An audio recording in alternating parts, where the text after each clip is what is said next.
Good morning, everyone. Hello, everyone. Welcome to this beautiful Wednesday. Hump July day. 18th. Oh, yeah. Are you going to get your hump on today? Of course. Theo's going to hump your leg? I get my hump on every day, but hump day I'm like especially charged up, you know? Especially Theo. We have a sign. We have a sign. People have been telling us, if you guys have been looking for a sign, here it is. We have one. People have been telling us, you need a sign. We're like, yeah, bitch, we're on it. Neon signs take a long time to make. Shout out, it was made by a toaster named Ashley. She has a company called Howdy Doody. They made this for us. They came and installed it yesterday. It's so cute. It's so cute. And unfortunately, there's like a small crack in the acrylic that you can't see, but they made us a new one and are shipping it. But we're going to have this extra one once the new one comes. What are we going to do with it? Shoddy. Really? You're going to put it in your apartment? Sure. No. Wait, if you're not even that interested, why do you have to shoot it? I didn't say I wasn't interested. You just Shoddy. said sure. Shoddy. Rules of shots. So what are you going to do with it? I don't know. Decor. I'm moving. So you're going to put it in your apartment? Yeah, maybe. Maybe if I don't know. I want the opportunity to do something with it. Okay, you'll have the opportunity for sure. Anyways, it is a beautiful Wednesday. It's Claudia's last show of the week, so we gotta make it count, you guys. We can't tell you how good this show is gonna be because we don't know yet, but I have a good feeling about it. But tomorrow, Stephen McGee is co-hosting with you. I was about to say Stephen from Laguna Beach. What was his name? Stephen Coletti. Stephen Coletti is co-hosting. Another dream. Stephen McGee is co-hosting. We're finally gonna get the tea on Summer House. Because he was mysteriously replaced from Summer House, even though he was honestly the only character worth a dime. So good luck. But he'll be not only hosting with Jackie doing the Fast Five, but then a little interview, like kind of what happened, where's Lauren Workus now? Yeah, where's the Workus Circus? When can we see them in action? What is Steven up to, etc. We'll always be taking your questions. So we'll get the full well-rounded story of what's going down. Because also Summer House is filming now, so things are happening. Things are moving. Someone had a good idea in the comments that we should raffle this off as a prize. Like, someone could win it. Okay, can I enter? Shoddy. Shoddy. Okay, you guys lose. Jackie and I recorded an episode last night for our Patreon, which is if you want to spend $8 a month and get extra episodes, we do 5 podcast episodes a month, and we did one yesterday. We had planned to meet at 5, 6 o'clock at your apartment. Yeah. So at 6 o'clock, we were FaceTiming. We were doing some work stuff. Then I was like, all right, I'm going to come over. And you were like... I could sense... Well, it also monsoon yesterday. So, I wasn't going to hold you to coming over. I canceled plans that I had.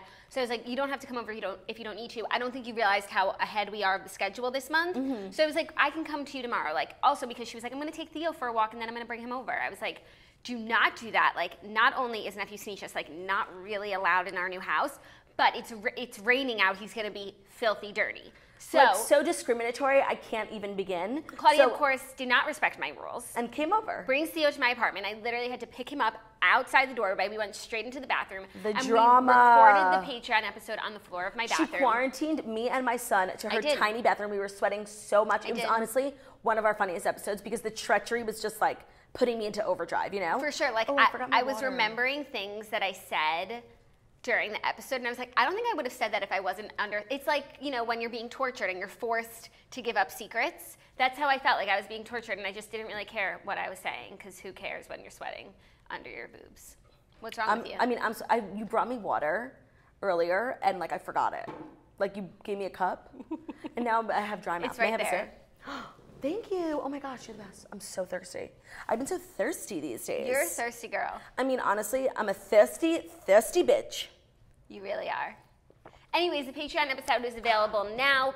Also, if you're 5 episodes... Sorry. If 5 episodes a week is enough for you and you don't feel the need for premium content, but you're wait, how can I support this show that I get for free every single day and I just want to give back to these girls? Right. You can subscribe to our Patreon. You can subscribe to our Patreon, and you also will get early access to tickets for Camp Toast, which is very real now and is almost available for purchase. And early access to merch. So it's just early access to all my shows. If you consider yourself a real toaster, it's a great community for you. Wait, I have 2 things to say. Mm-hmm. One is I just have a quick housekeeping announcement because I'm going to St. Louis tomorrow. St. Louis show is sold out. Very sorry, not doing a second one. Saturday I'm going to Denver and there's 50 tickets left, and and Chloe Chapman's going to be in the audience, so if you care about Siesta Key, you should just be there. And then next week I'm going to Phoenix, and I'm very close to locking down an amazing guest for the show. I'm not gonna Don't say. I don't want to jinx it. I'm not gonna act right now because I already know. But you guys, it's premium as hell. I might have to get on a flight to Phoenix. Yeah, no. If it happens, you have to come. Okay. Also, did you watch Shutter Island? No, but I asked Zach, I was like, hey, can we watch Shutter Island? He was like, you would hate it. I'm not watching that tonight. He was like, but we can watch a movie. And we watched Blockers, finally. Oh, it was great. And so I'm ready to talk about it. It was great. It was very strange. There were a few things that a little stupid, yeah. A little stupid, like when we first started watching it, I was having like a Bachelorette moment where I just couldn't focus on the movie at hand.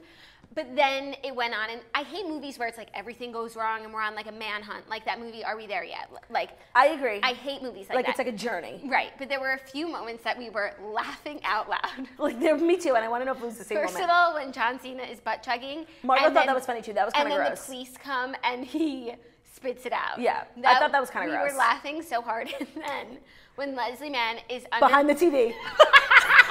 Me and Ben were dying. She literally collapsed. It was the best acting I've ever seen. Like it was really like her body gave out. Like that can really only happen when you like are ill and you faint. When you're electrocuted. Oh my God, it was so. She looked like she got electrocuted. Me and Ben were dying. She got up. She was like. Yeah, no, she's such a good actress. Oh my God, that was really funny. But when she was in the room under the bed, I was like, get the fuck out. If you ruin this for your daughter, like, I'm done with you. Because it really was such a nice way it was like to swipe your V card. It was like classic movie that like the mom would find her, you know, but I'm glad that Leslie Mann got out.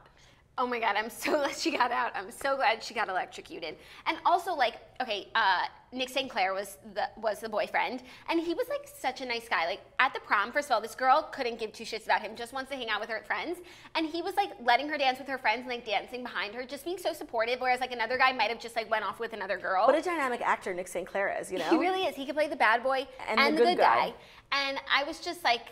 That's a great high school boyfriend who like lets you be with your friends. Do you see him in the background taking Instagram photos for her while they're waiting for the limo? Jackie, I told you this was an amazing movie. He is the unsung hero. Okay, but you're skating past the real reason I asked you. Shutter Island. Can I tell you now? No, I tried.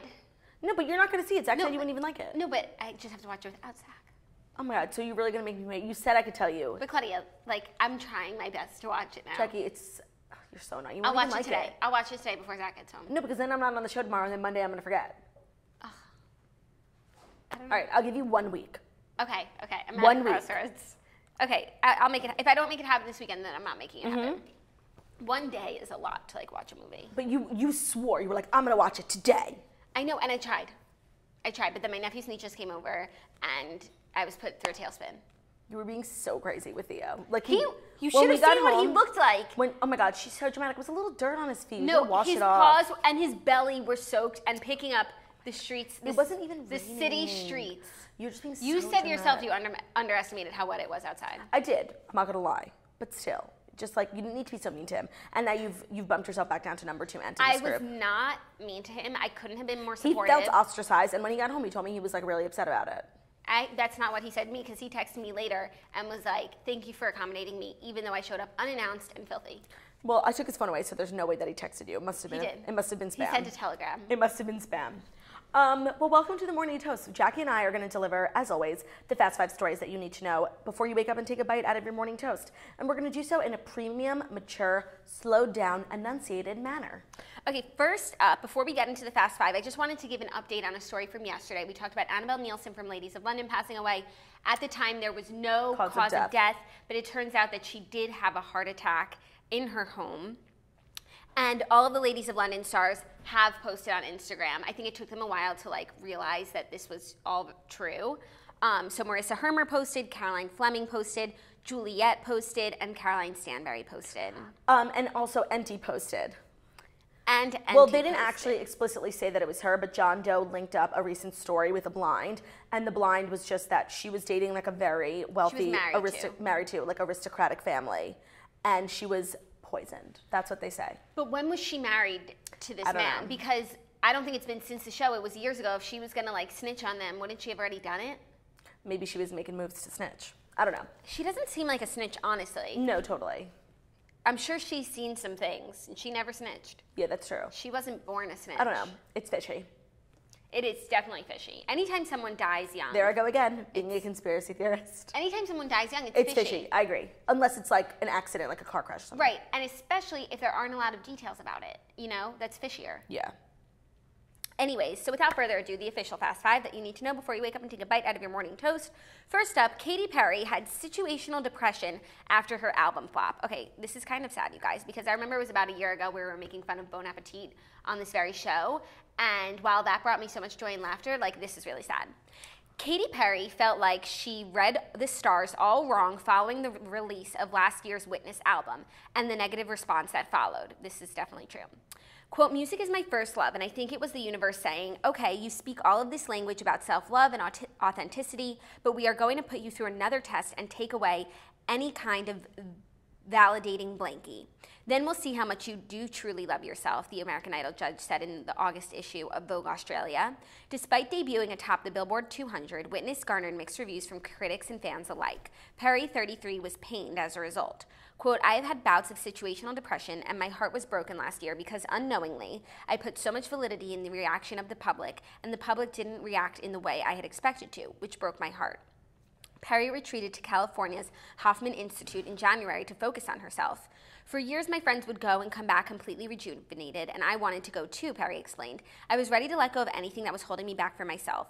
The experience wasn't lost on the pop star who says she's since grown from the setback. That brokenness, plus me opening up to a greater, higher power and reconnecting with divinity, gave me a wholeness I never had. It gave me a new foundation. It's not just a material foundation, it's a soul foundation, she said. Well, while it is very sad that, like, it's just you'd think celebrities are above it all, but, like, they read everything, you know? Mm-hmm. Well, while all of this was happening, it was like she was putting out bad song after bad song, like bad video, bad haircut. Like, remember there were those memes that she's like the new Miley Cyrus, like she had lost her mind. Yeah, and but she had.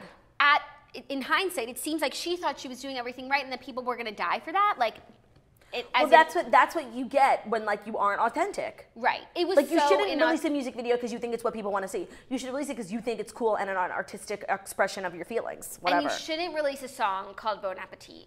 No, and you should, like, I don't care. And you know what else that is? Like, that means you're just surrounding yourself with bad people. Like, if you're at a level that Katy Perry is at, like, you have literally 100 people working for you, and you need to make sure that they're, like, they have your best interest at heart. I would never put you on a table to be rolled around in dough and kneaded by strange men. And, like... Kneaded with a K. You need, totally, the people around you are not in tune with what's necessary. Mm-hmm. Like, she's like a very established, respected pop star and like also very talented. Like, that's something that, like, I don't know, Dua Lipa can be doing. Right, yeah, no, she like lost her way because she was one of the people who like got to a level of fame that was like so crazy. And like, yes, she has like the glitz and the hair and the wigs, but she always was like a really good singer and a really good songwriter. Like, now, like in this new era, like, I don't even think of her as that anymore. Right, and that's what's sad. Yeah, that's what's sad. Because like when she went, what was her album before that's called The Most Amazing Album Ever? With Birthday. Unconditionally. Prism. The most underrated album, too. And it's the most, and I went to the concert, and it was like the concert of a lifetime, because yes, she had the craziest stages, the craziest outfits, everyone's clothes lit up, but like, she's an incredible singer. You know what I think the problem is? In defense of Katy Perry, it's that she put out an amazing album, Prism, with amazing songs that were not, that the album was not respected. It was not thought of as a success. The songs that her team chose as singles, Birthday, which should be sung by a 12-year-old, made her think that she needs to be making more songs like that. But all the songs that were ignored on Prism were like actually the core of her talent, and she needed to make an album like the second half of Prism, like Rainbow, This Moment, Can't Enchant, and it was such I totally agree. Like, but that made her feel like she was doing something wrong. Right, and but like that was so true to her. Like this, like the actual set design was like so Katy Perry, like with the like cupcake boobs, like colors. Oh, that was the old app. But I'm saying like that was the like the vibe of the set. Like, it was bright colors, balloons everywhere, animals like dancing, mascots. Like, it was so Katy Perry without losing like the good songs. Right, and I feel like also, even though there was a bunch of crap on the stage, like the cupcakes meant something. Like when she did that California video, like she became the cupcake queen. Now she just like throws symbols on a stage, animals that like cats make sense for her. Her fans are her kitty cats. You're gonna throw some like lions and tigers and bears, oh my, for no reason. They have to mean something. Actually, you can put a lion up because of Roar. Remember when she did the Super Bowl and she was fucking incredible? No, like literally remember the music video for Roar. Like when she performed at the Super Bowl, that was her prime. That was her prime. I watched her Super Bowl performance like literally every day for 2 months. And how did we go from there to here? I know how. The haircut. She's Samson. This goes to show you that nothing good comes from a pixie cut. Miley lost her mind when she cut her hair. It's like when a celebrity cuts their hair that short, they're losing their minds. Britney, like we should be worried about them. I think literally the day she cut her hair was like the day we lost her. Yeah. But it kind of sounds like she's back, like mentally. That she's self-aware and present. And I have hope for her. And as someone who at one point was her biggest fan. Chained to the Rhythm. And oh my God. Also at one point was her biggest hater. So I really have been on both sides of the spectrum. By the way, that's so true. We used to love her. She used to be my favorite artist ever. Like in high school, the thought of her putting out an album that I hadn't listened to, or even a song, is wild to me. The first concert I ever went to was Katy Perry when she like just did Hot and Cold at Irving Plaza. I remember. With Alex Brazell. Right after you had gotten back from Church Street. Fuck off, and got your belly button pierced. Yes, that is exactly what happened. I'm so glad you had that experience. But I have hope. Me too. I'm sad that she was depressed and like that we might have had something to do with her depression, just like railing on her album. But as an artist, you have to be open to critique. And like don't put out shitty music and don't listen to the people around you. Get a new team. Well, you know what this reminds me of is the Lady Gaga documentary, which by the way is I think one of my favorite documentaries like about a celebrity ever. It's so well done and I just love Lady Gaga and she's just literally like oozing with talent. But when her album got leaked early and like people there was a lot of like backlash about what was the first song? Perfect Illusion. Yeah, like, and honestly, when I first heard Joanne, like I didn't really pay any mind to it. But then when we went to Coachella, I like studied Joanne like on like the months before, and it's so good.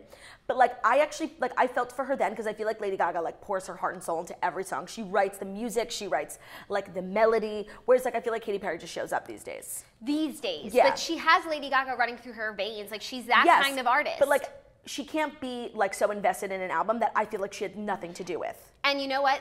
Lady Gaga did go through that with Art Pop. I felt like she put out an album that was like not very from the heart, inauthentic, and just what she thought people wanted. That was her last album before she became like Stephanie. Do you know what I mean? Like she was before still wearing the stupid clothes. She stripped it down. Yeah, no. Oh my God, that's so true. Like that album is so bad, and I think it was just like she was over like this image she had made for herself. And she was just doing what people were telling her to do, and you could tell it wasn't her. But then Born This Way was literally like the album of a lifetime. Exactly. And Fame Monster, Born This Way, I think is one of my I agree. Top five favorite albums of all time. Couldn't agree more. There's so many bangers. I mean, Born This Way itself is the anthem, I think, of our generation. Just like the lyrics. It's the greatest, most amazing song on musically, lyrically, spiritually. And then like every time she performs it, she really changes it, like the melodies, and it's incredible. The Country Road edition. Yep, You and I. I mean, that's her best song I think ever. Oh my God, it's crazy. Edge of Glory is all from this album, you guys. It's Shiza? Crazy. Shiza. Oh my God. It's really just we used to listen to that album all the time. All the time, driving down the dirt road. Going to camp in a convertible. Oh my God. We were living the dream and we didn't even know it. We didn't even know it. That's so true. Like what I would do for that experience right now. Well, we're going to have us on the way to Camp by the way, we're totally renting a convertible for Camp Toast and we're listening to Born This Way album the entire way there. Happily. And I would drive back and forth Me just too. to keep going. Picking people up, dropping them off. So sad for Katy Perry, but like maybe this will be like a great segue to her like being back to her true roots and releasing like amazing music. I agree. Like the level of me not being here for it, it's reached its peak with Chained to the Rhythm. Even though the song ended up growing on me, but just like when she performed it and like the whole set was just like so not her, and it was just like it was so weird. Like, and Justice for Unconditionally, that song, like Unconditional. The only reason why I have a little bit of sympathy for Chained to the Rhythm is because in Soul Cycle it's actually a great song because we really are all chained to the rhythm and everyone starts dancing and we're chained to the rhythm. And that's not a reason to like a song, but I see. No, it made me like it more, but one time Bon Appetit came on in Soul Cycle and I walked out. Horrible. I'm not going to stand for this. No, so I hope this is a new horizon for Katy Perry. Swish, bish. Oh my God, and you know what I found out about that like I can't believe people weren't talking about? The girl who invented Shooketh. Do you know who that is? No. There was like a video, like it was like a Vine, but it wasn't really Vine. In my eyes. She is so funny. I followed her on Twitter. She's like an influencer, but I know. Her video went viral. I think about like Boston Market being closed, and she got in the car. She was like, "I'm shooketh." It's so funny.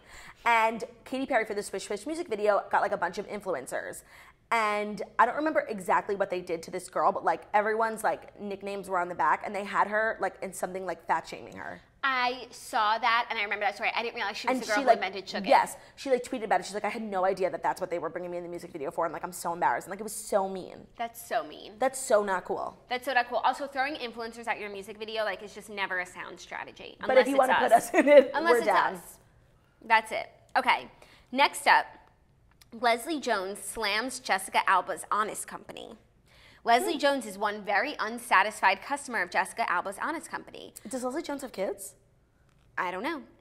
Quote, okay, at Honest, you just lost a customer, she wrote on Twitter Tuesday afternoon. At Jessica Alba, please address your company that is not doing good business. I have used your company for more than 3 years now, and these last 3 orders have been a nightmare. I have spent too much money here for that to happen. The 50-year-old Saturday Night Live star had ordered extra diaper cakes and paid extra for next day air. For who? Does she have a kid? We're so sorry your order was delayed, the company wrote back to Jones. Our diaper cakes are handmade and can take 1 to 3 days to process. We value your feedback and we're always looking for ways to improve. We appreciate your love for Honest. Thank you for giving us the chance to make this right.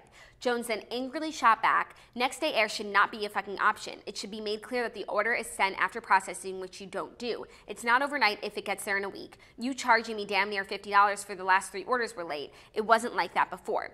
The Honest Co. Diaper Cakes page has a disclaimer that they say they will ship within 1 to 3 days after the order has been placed. It's unclear if the site had the disclaimer before the exchange with Jones. Got it. Alba also took to Twitter to send her apologies.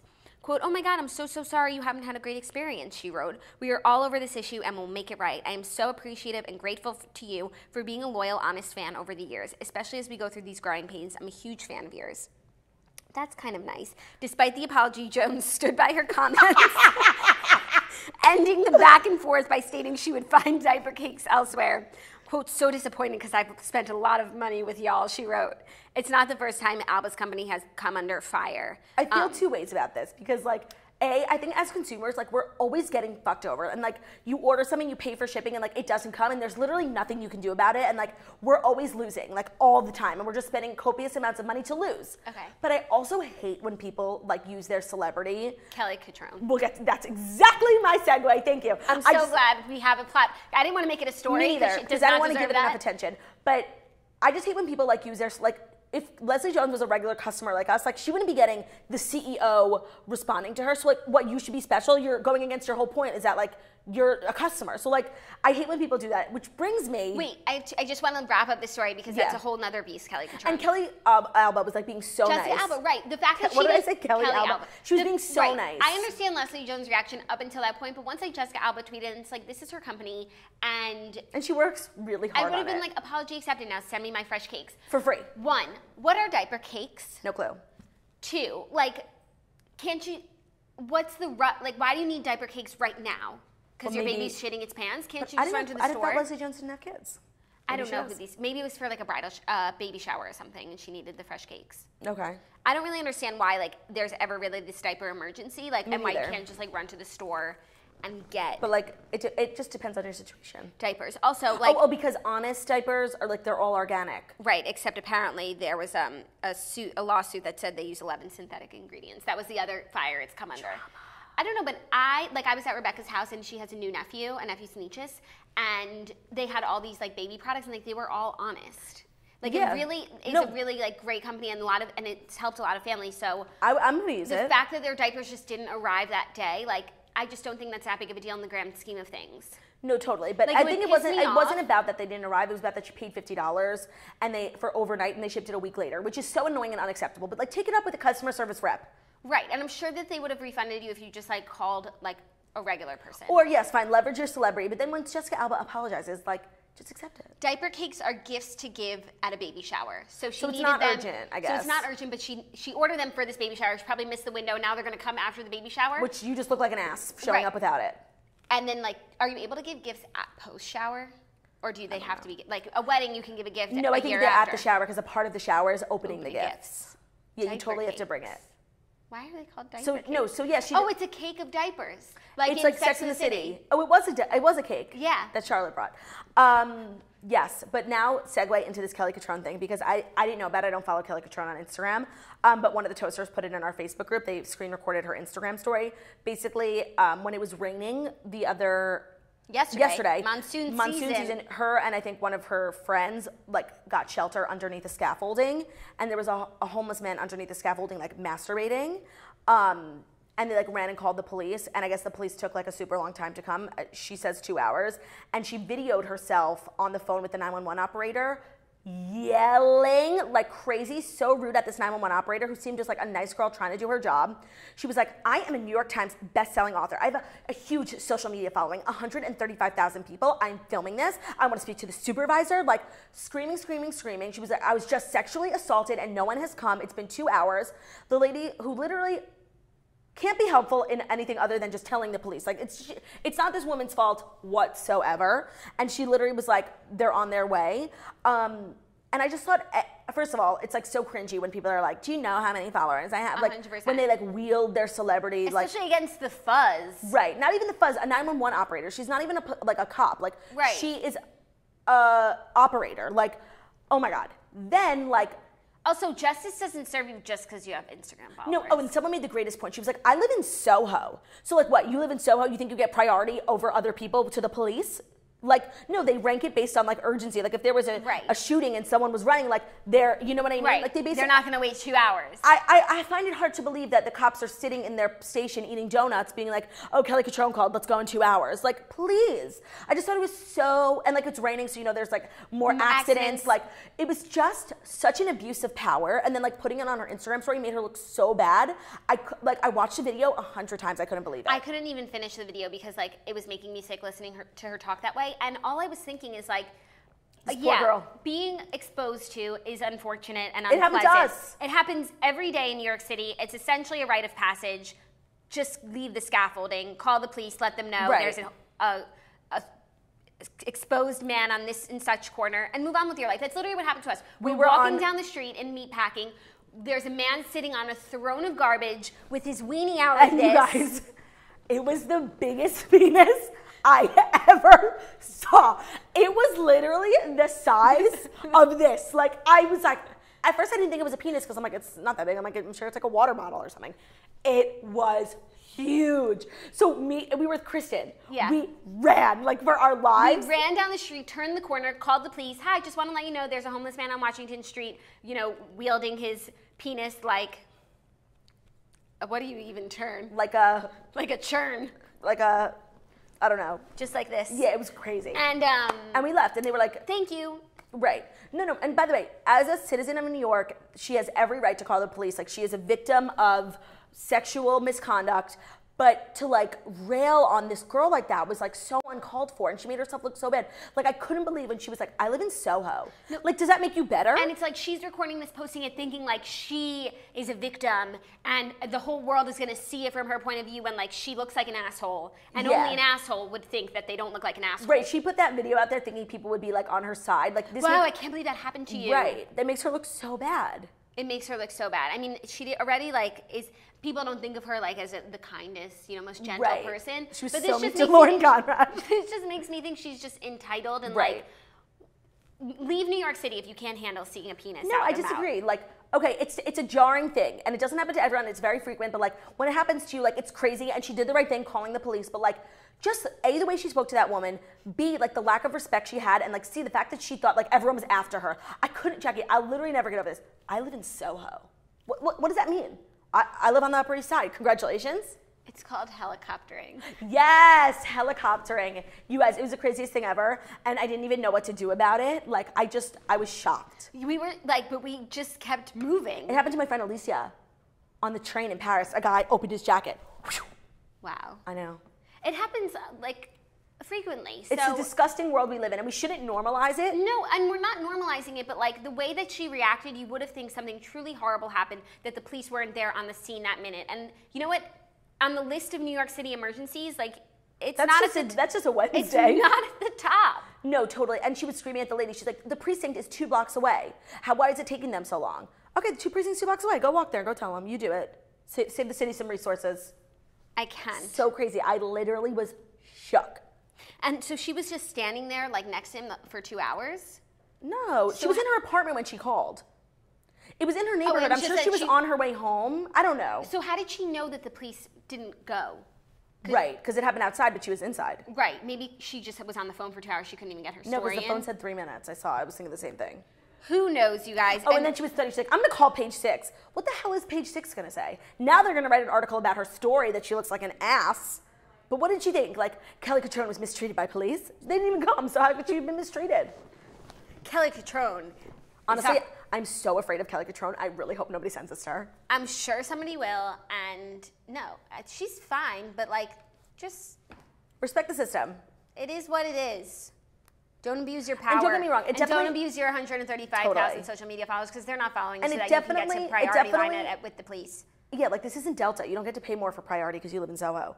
It definitely sucks that the police took so long to come, but like, relax. And I'm sure she was exaggerating with the 2 hours. Because I know if I was in that situation, I would want to make it look way worse. I would say 2 hours. It's probably like 45 minutes. Totally. Yeah. Okay, speaking of people who are out of control on social media, Elon Musk apologizes to the cave rescuer for a pedo tweet. A backhand apology.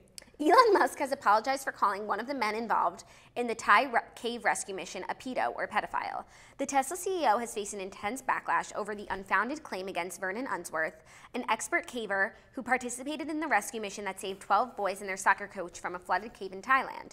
Musk expressed remorse on Twitter. The executive said that while Unsworth provoked him, quote, his actions against me do not justify my actions against him, and for that I apologize to Mr. Unsworth and to the companies I represent as leader. The fault is mine and mine alone. And he's like, yeah, basically, you said mean things to me, so I said them back, and I'm sorry for my part in it. Like a 2-year-old apology, and that's how I literally apologize to everyone. Written by a 40-year-old, and you know what? I think he covered his bases. I think he means it. I'm sure he got like a lot of backlash from the shareholders and felt the need to apologize. But you know what? I feel like for a man like Elon Musk, it takes a lot for him to like feel like he's in the wrong. Right. And it takes a lot for him to even apologize. So I personally accept his apology. No, I do too. People make mistakes. It's not a big deal. Like, it makes it so much worse when the person you're insulting is like an international hero. Right. You know? Right. I guess as one international hero, you feel like you can insult another. That's true. But you Very can't. good point.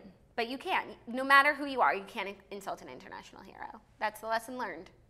Even if you're Elon Musk. But I guess that international hero insulted Elon first. So an international, that's true. What about, why aren't we talking about that? That was so well, because he didn't like libel him as. Because Elon went below the belt. It's like Real Housewives. It's like even if someone is in Once the wrong. you go below the belt, you're wrong automatically. Even if the reasons for calling them below the belt are right. That was like my problem growing up. It's like I would get into fights with people and I was totally right, but then I'd be like, I hope you burn in hell, and like then I lose. Yeah. Or if you hit someone, you automatically lose. That's my problem. But like that seems unfair. I disagree. Do you know what I mean? No, I think it has to be this way. But then, like, the whole basis of the argument, like, just that theory. No, and then you lose everything. Like, everything that Byrne said to Elon, like, that was so fucked up. That's also defamatory, saying that he's only doing goodwill for good press. Fuck that shit, too. Totally, but Byrne, you need to apologize. Elon's was actually, like, defamatory in the court of law, so that's why it's worse. They both need to apologize to each other. Or just literally forget about one another, because the odds of them seeing each other again are very low. You never know. It's a small world, and it's made even smaller by Elon Musk and his hyperlapse. Yeah, and his tunnels. His hyperloop. Whatever. Hyperlapse is when the video. Anyways, I'm proud of you, Elon. Keep up the good work. Get back to work. Get back to work. We're waiting to go to Mars. With bated breath.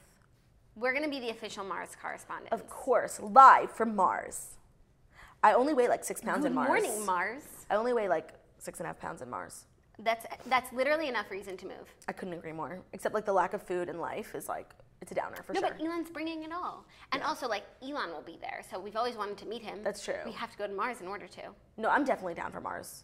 Except like we'd have to figure out the food thing. Except I really don't like to travel, you know, even to like That's true. And I Florida. wonder if they have first class on NASA and if we would get it as like the talent that they're bringing. For sure. It's like that movie Passengers. What a dumb movie. And I'm pretty sure Jennifer Lawrence and Chris Pratt hooked up on that movie. They hooked up and they died. Oh, they did? Yeah, because so you're allowed to spoil that, but I'm not allowed to spoil Shutter Island? I thought you saw it. You were acting like you saw it. What? I didn't even, why was I acting like that? I didn't even say anything. Yeah, I was like, it's just like a movie Passengers, and you're like, yeah, and they hooked up. I don't think that's true. I think it's true. I wouldn't have spoiled. I'm anti-spoilers. Well, you didn't even give a spoiler alert, which is what you're supposed to do, proper conduct. Sorry, I just assumed it's not a movie that you have to see. Like, I can't believe they died. That's crazy. Well, because, can I explain? You could say now. So they're on a ship to like a new planet, and it's gonna take hundreds of years. So they put them into like almost this coma. So what, like Austin Powers style, they're frozen, Walt Disney style. So when they wake up, they're young and sprightly, and they're colonizing a new land. However, Chris Pratt's coma machine, frozen machine, is defected. He wakes up in the middle of the journey, has no one to talk to, and it's just like living there, I think for like a year before he wakes up Jennifer Lawrence, because he like became obsessed with her profile through looking through the databases.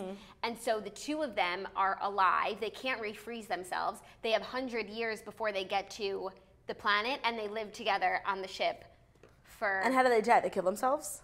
No, they die of old age. Because they're for living 100 years. They're living on the ship for so long. That sounds horrible. Horrible. You know what that reminds me of? Now I'm going to spoil a movie for you, but I know you're never going to see it. Oh, you meant they hooked up in real life? Yes. Oh. Okay, I understand why you thought I saw it now. No, they hooked, and that's what people say is like the reason him and Anna Faris broke up. Unfounded, Oh my but God. wait. Well, then why wouldn't they be together now? That movie like fucks me up because the thought of being with one person on a spaceship for like the next 60 years like makes me want to die. But it's like a cool spaceship, and there's a pool and a bar and everything. No, for sure, but that gets old really quick. No, you had to really love the person. Right, and even if you, like I really love Ben, I would not want to even like be with him for that amount of time. But that reminds me of, did you ever see Ex Machina? No. Oh my God. That's not it's something so I not intend you. on seeing. And I watched it literally by accident.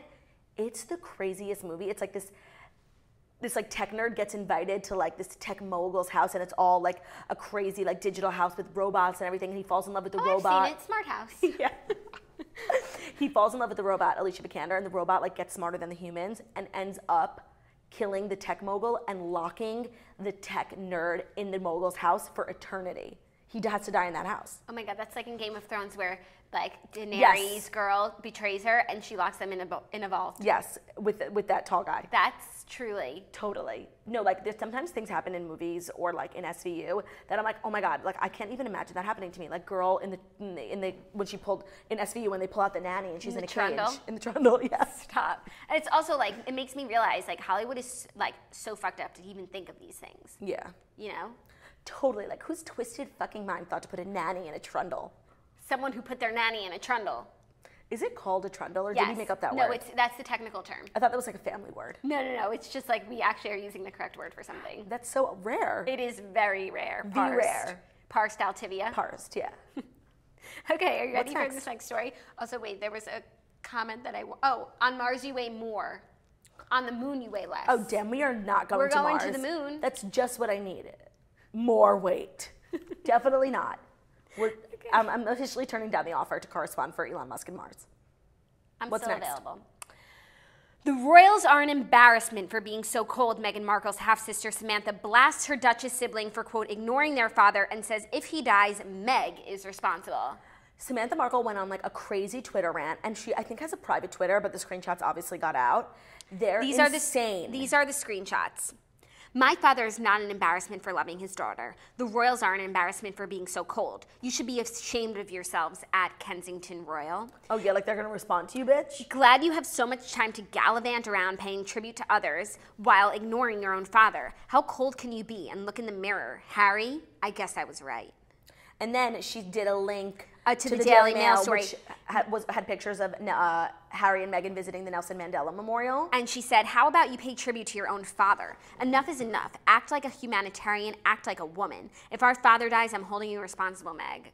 Damn. At Kensington Royal again. Literally every time one of the extended family members of Meghan Markle speaks, like I just want to be like, shut the fuck up. Like, you're such a fucking embarrassment. They're so not smart because if you played your cards right, you could be dining with Queenie vibes only. Yeah. For the rest of time. No, totally. I'm sure Meghan wanted to put on a front that she had a normal family. So if everyone just fucking behaved for like a week, they would have gotten exactly what they wanted. They would have gotten invited to the wedding. They could have been rubbing elbows with Victoria Beckham, and instead you're tweeting from your private account. I don't think Samantha Markle and Meghan Markle are really related. They might just have the same dad.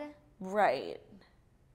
With different... Because Thomas Markle's her real dad. Yeah, and it seems like Thomas Markle is Samantha's real dad from the way she's defending him. Right, but Meghan Markle's mom is definitely not Samantha Markle's mom. No. Or maybe, yeah, for sure. Because they're half-sisters. Right, and right. So, I can't and I shan't with, like... No, like every family has dirty laundry, but like this is next level. Like get it together. This is next and level. I don't and the know payoff why you would get for being like a good sister to her right now, when all she needs is people close to her that she can trust. Like, you're a moron. Totally. And I don't know why like the royals and Meghan aren't doing a better job of like getting these people wrangled. They're literally like wild horses that you need to wrangle together and get them to behave. Like they're so embarrassing that like if they just reached out to the dad and like literally moved him into a palace and like took away his phone, like it would fix all their problems. Do you know what I mean? Yeah. I'm sure Thomas Markle would still find a way to talk to the Daily Mail even if he was like chained up like Cinderella in a palace, but without a phone, but it would help. It would definitely help. And like she thinks ignoring it is going to make it go away, but she's making it worse. She's infuriating them even more by ignoring them. And she's embarrassing. Like it's embarrassing. It's embarrassing, but I don't know. I kind of understand why Meghan's ignoring them, and I think that I would do the same thing. It's like like the minute she speaks out about it or like gives it legitimacy, like True. Samantha Markle goes from being like a wild conspiracy theorist to like being in a duel with the crown. Right. I guess that's true. It's like below them to even engage. Right. That's like, and it also makes it seem like what Samantha Markle is saying has a little bit of validity if they're even bothering to respond to it. Totally. So I think I would actually go the silent route. But they're out of control. They're so out of control, and it's like we're also out of control because the more that they do this stuff, the more we report on it, the more they like are like, yeah. What does Samantha Markle want out of this, though? That's what I'm curious. Because if it is to be close with the Queen, she's going about it the wrong way. Probably just like fame and her name in the Daily Mail and on the Morning Toast. Yeah. And she's getting everything she wants. Well, it's working. Because there's no way she actually wants Meghan to like be close to her, because this isn't the way to go about it. Well, when we were talking about this in the cab, and I opened the tweets and it said Samantha Markle. For some reason, I read Samantha McCain, and I said to Jackie, I'm like, Meghan, and it's Meghan McCain, Meghan Markle. I was like, Meghan has a sister? You were like, yeah, she's crazy. You don't know. I really thought your amnesia was off the charts. So I was like, you're the one who told me about her. Right. So I thought the McCains had like a crazy sister. And I'm like, why is this the first I'm hearing of this? And then like, I was obviously just like tired. And then everything like clicked. I'm like, oh, the Markles. Yeah, I know her. Samantha, old Sammy Joe. I know her. Old Sammy Markle. I look forward to this episode of The Crown, because that's the only way we get to see what's actually happening inside the palace. Right. But like, how do they know? Like correspondence, letters, snitches, emails. Yeah, and then like whoever is Meghan Markle's private secretary now eventually won't be in 40 years. No one will really care about the minutia. Right. So it is all very interesting. No, this is just such a great time to be alive. It really is. But I feel like it's always something with them. Like even when it was Diana, like I'm sure those stories were wild. Right. No, they always have drama. And it's like the Crown never spoke about it. Yeah. What were they thinking? We That's still true. We still don't 100% know, but we're coming up to a time when it's going to be talked about in The Crown. I'm really excited to see how they handle it. Yeah, totally. Okay, fifth and final story is a real conversation starter, literally. Woman who's plain meet cute went viral, says tweets were an invasion of privacy, not a, quote, romance. So for those of you who don't know the story of Plain Bae, Claudia is here to recount it to you. So there was a thread that went like crazy viral on Twitter. I think it had like 100,000 retweets about this couple. This girl was on a plane, and her boyfriend were like not seated next to each other, so they asked the woman seated next to the husband if she would switch. So she ended up sitting next to her husband and ended up moving this young girl, next to this young cute guy. And this girl's Instagram stories documented the whole thing, because like she really thought they were hitting it off, and like they were talking the whole time. They even like rubbed elbows. The girl like kept buying Wi-Fi to update everyone on Twitter. It was like a crazy thread where like when she got off the plane, she was like, I really feel like I made a match. She was taking pictures the whole time, but she was sitting behind them, so she was taking a picture of the gap between the seats, so you could see their arms, you couldn't see their face, and then at the end, she took a picture of them and like totally blurred out their faces. You couldn't see, she covered it with marker, and it went viral in like this really positive, like really cute. It was just like a cute thing. I know what the girl's intentions were. Like, A, it was great content, and B, like she really thinks she like set them up for life. So she never said who they were. She never took pictures of them, but the guy, like, after the plane, the guy like found out it went viral and found out it was him and like used it as like Thirst Monster Central on his Instagram. And he basically said that he's been in contact with the girl and he followed her on Instagram and said her name was Helen. So in him doing that, he gave everyone the opportunity to go through who he follows, because obviously he's public, he's a thirst monster, find Helen and just berate her like nonstop. So it turned into like this crazy negative thing, because now this girl's being like doxxed by crazy psychotic freaks on the internet. And I think there might be something shady. I think she has a boyfriend. but she didn't really do anything wrong. She was just talking, like, right. But it gave the insinuation that, like, when she went to the bathroom, like, you know, that they joined the Mile High Club, right? But really, it's like sometimes when your seatmate goes to the bathroom, you go too, because so what's the sense in getting up twice? Totally. So now it's like the girl had to apologize, the girl who did the content, and I'll read it because it's like. It's a crazy apology. Wait. Like, she feels so bad, this girl. In a statement to Business Insider, the woman, who chose to remain anonymous, Helen, I guess, spoke out about how her private conversation became a very public story without her consent. Quote, I am a young professional woman. On July 2nd, I took a commercial flight from New York to Dallas. Without my knowledge or consent, other passengers photographed me and recorded my conversation with a seatmate. They posted images and recordings to social media and speculated unfairly about my private conduct, she said in a statement provided to the outlet by her lawyer. Since then, my personal information has been widely distributed online. Strangers publicly discussed my private life based on patently false information. I have been doxxed, shamed, insulted, and harassed, she added. I did not ask for and do not seek attention. Hashtag Plain Bay is not a romance. It is a digital age cautionary tale about privacy, identity, ethics, and consent, she continued before asking people to, quote, respect my privacy and my desire to remain anonymous. So then the girl who had initially written the thread, whose name is Rosie, she released this statement on Twitter, and it's like, she feels so bad, Jackie. I don't know what to do. I'm at a loss. When I made this and I shared it, I was happy, joyful, and overcome with authentic and sincere excitement. So much so that I cannot see the potential exploitive nature of the outcome of my actions. The last thing I want to do is remove agency and autonomy from another woman. I wish I could communicate the shame I feel in having done this, but I truly feel that at this point my feelings are irrelevant.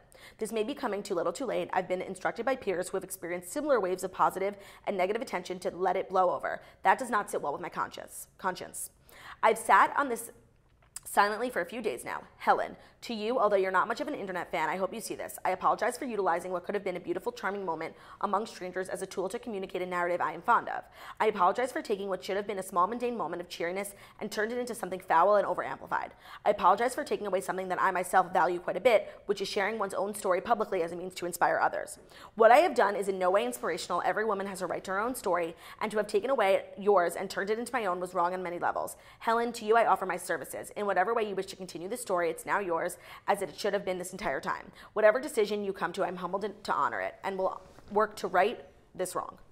So now people are really like of like two mindsets. Like, is this a crazy invasion of privacy, or is this like so dramatic? I am really torn. Me too. And here's the thing. I don't think what this girl Rosie did was wrong at all. And I think if it were anyone else, they would be so excited, just like the man, to be involved in this. A toaster said that she might have had a boyfriend, so I could understand why she'd be pissed. Mm-hmm. But it's just unfortunate that it happened to be this girl who really is averse to being public, because most of the world is so thirsty and would dream of being involved in a situation like this. It's just bad luck that the girl who it was is like not thirsty, because everyone is. And if given the opportunity to like some Instagram thought, like she would be milking this left, right, and center, going on GMA and like marrying this guy just so that they could get like a free TV wedding. Right, and that would have been like the really happy way it ended, but you know what? Things don't always work out that way.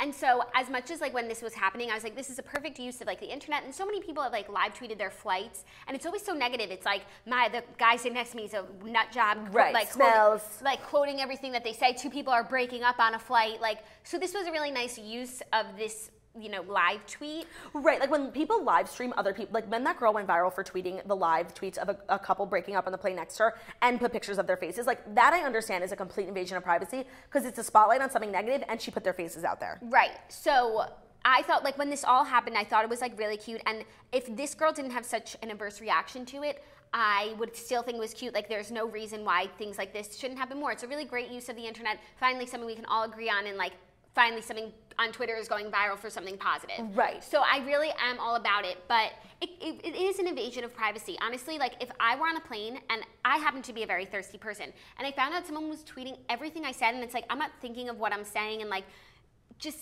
it's a creepy feeling. Yes. And it's creepy. So I understand both sides. People calling on Rosie to apologize, though, is like so dramatic, because honestly, if that thirst monster guy didn't blow this girl's cover, like this thing would have just ended the way it started, which is like nice, happy, move on to the next thing that goes viral. Like, and like it's just so classic that like no one is really pointing out that like this guy is at fault. Like he took away her autonomy. Like yes, what the girl did is like creepy in that the sense that like she wrote down a couple of things that the girl said, but like she never showed her face. The most she ever did was show her arm. Like, so I thought this girl handled it, and like when she was when I was following the thread, I was like, show us her face. Like, well, I want to look up the girl. And I wasn't able to, like, as a normal person. And then I moved past it. Yes, there are psychos on the internet who would further look for her. But, like, where's his apology? And also, I agree that it's his fault that her name got out. And this is just the problem with the internet. It's like, we can't have nice things. You can't enjoy a story without knowing who she is, where she lives, telling her she's a slut, blah, blah, blah. Like, can't we just, like, enjoy people on the internet without having to know every single thing about them? Enjoy a nice story on the internet without having to put a face to the name. Like, totally. I feel like it's our fault as people for just needing to know, like, oh my God, what do they look like? This is the same thing as the plastic. The plastic, yeah. It's the humans' fault. It's not the internet's fault. It's not the plastic's fault. It's the humans. We need to fix ourselves instead of getting rid of straws. We need to fix ourselves instead of making this girl apologize. I agree. I understand. I think it's just unfortunate that something so cute and pure and positive had to turn into something so ugly and crazy. Like, I feel so bad for this girl, Rosie. You know she has the biggest pit of all time, and she doesn't deserve it. No, and what her tone and, like, the voice that she was putting on these messages was, like, so, like, hopeless, romantic, sweet. Like, she's not a bad person whatsoever. And when they got home, like, in Dallas, and she, like, her reaction to finding out that they, like, followed each other on Instagram, or, like, that everyone was so excited, like, that was, like, pure joy. And so to go from that feeling to be like, oh my God, I did something horrible, is it's a big drop. Yeah. And my thoughts. I do not envy the pit she currently has. No. I do not. I just like. But honestly, your friends are right. This too shall pass. Wait for it to blow over. You apologized. You did everything you could. You brought us a little bit of joy for 5 seconds. And you didn't do anything wrong. You brought something nice to the internet. Congratulations. It's hard to do. We do it every day, but you know other people can't. So no, you put it perfectly. Like, this is truly why we can't have nice things. This is why, like, as much as I love the world we live in, I also despise it. Like, we are the worst sometimes. Like, we can't just enjoy something and move on.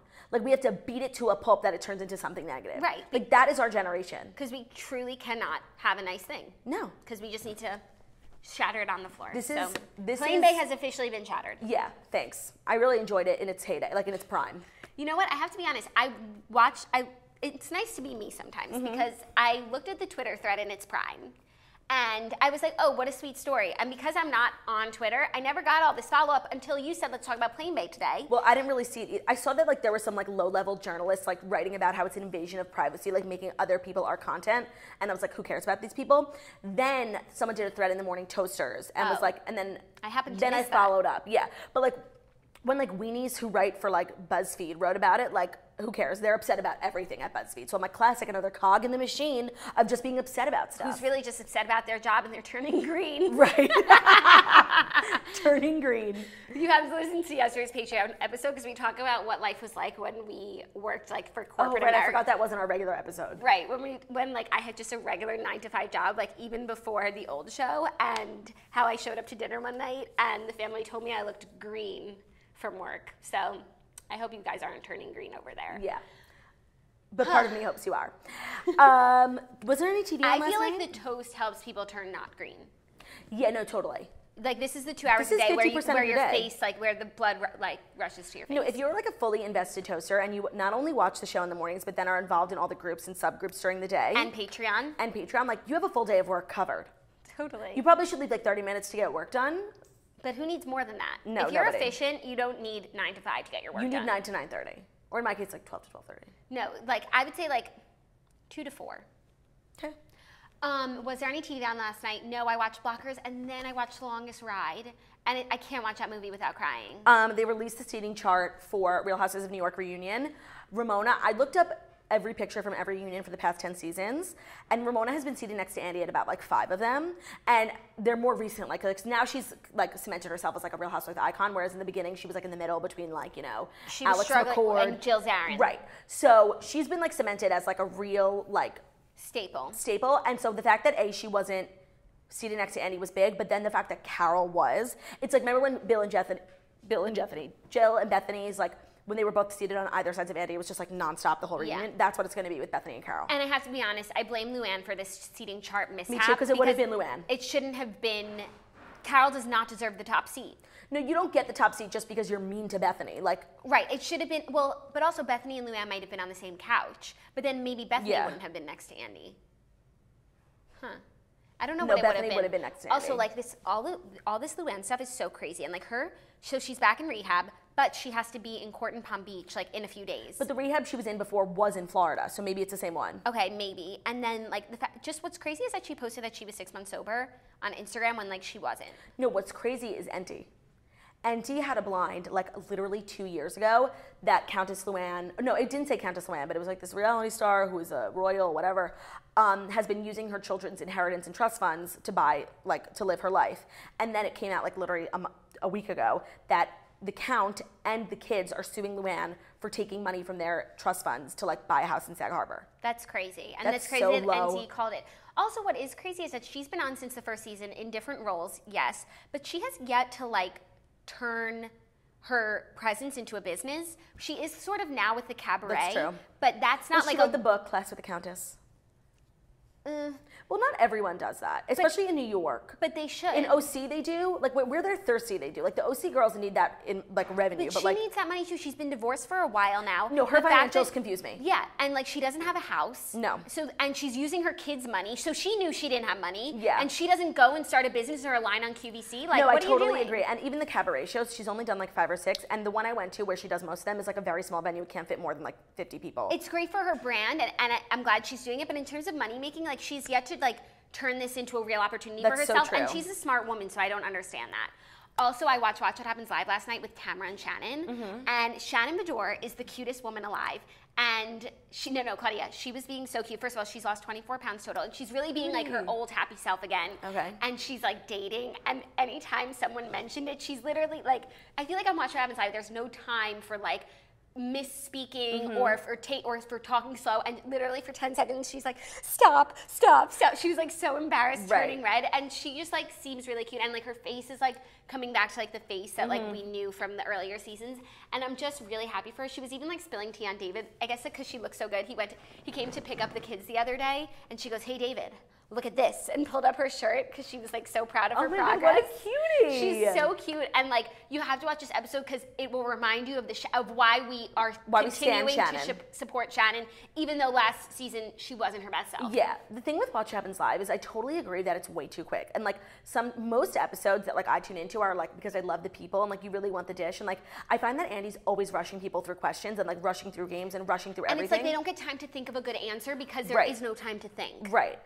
And I think an hour would be way too much. And 30 minutes is good, but it's not 30. It's like 21 because of commercials. So I think they have to find and like that Bravo after show, like I'm not watching that. They need to figure out a way to make Watch What Happens Live like 45 minutes so that they can have like 30 minutes of like hard content. Yeah, and it's like what parts of Watch What Happens Live could you live without? Because I feel like sometimes the games are unnecessary, but they have to play them every episode. But when it's like non-Bravo people, like when it is Bravo people, like they don't need to play games. Like when celebrities play games about other celebrities, like that's cool. Or when celebrities play games about Bravo people. Do you see Jane Krakowski on Watch What Happens Live? She's the biggest Below Deck fan. They did trivia with her where it was like intense questions, like how much was the tip for the biggest tip of the season? She got it right. What was it? It was like 21,000. Okay. She is the biggest fan I've ever seen. Yeah, those are the best episodes. 100%. And Kristen Cavallari was on with Sonia Morgan, and she's a big Real Honey fan. And that was cute too. Yeah. You know, sometimes it's like, I mean, if you think about it, they have to do 5 episodes a week with 2 guests each, and like you do run out of celebrities at some point. And they come on multiple times, but like there's only so many people that can. So sometimes they have like stinky guests. Yeah. Like Michelle Collins, I could really live without. I weirdly like her. I don't like her at all. I don't know. I turned on the episode for last night, and there was 2 people whose names I'd never heard of, and I was like, I'm good. No, those are the worst. But like at the same time, it's like you gotta like fill demand. They do 10 episodes a week. I mean 5 episodes a week with 10 guests. No, totally. God forbid you have us on. God forbid. It would be such a good episode. Is that all? I think so. New episode of Rahoney tonight. Can't wait. New episode of Rahoney tonight. Can't wait. I have to talk about it with Stephen McGee because you won't be here tomorrow. Oh, true. Make sure you comment on our Instagram with questions for Stephen. Yeah. I want to know what the hell happened with Summer House because I don't really know. I want to know why him and Lauren Workus are the ones who got booted. Like, I know why those 2 new people got booted because they stunk, but him and Lauren, like, I really just want to know why he got booted. Yeah. Like, he was like, to me, like, the show isn't great, but to me, he was always just like a bright spot in being like funny, sassy. I agree. We'll get the tea. Great. That's all she wrote. I will see you all hopefully in St. Louis and then in Denver, but I'm back on Monday and it should be a good time. Please be nice to my sister while I'm gone. Treat her nicely. Thank you. Anything else? Nope, just have a swell day, y'all. Make sure you're following The Morning Toast on Instagram, Facebook, YouTube, and Twitter. Podcast too. What else? I think that's all. And then make sure you're following Girl with No Job, Jackie O Problems, Pup with No Job, and Tiffany Thornton. Boy with No Job, Claude with No Job. Marg Oshry, Body by Snitch, Olivia Oshry. Yeah, sure, whatever. Sure, throw them a follow. Bye, guys. Have a good one.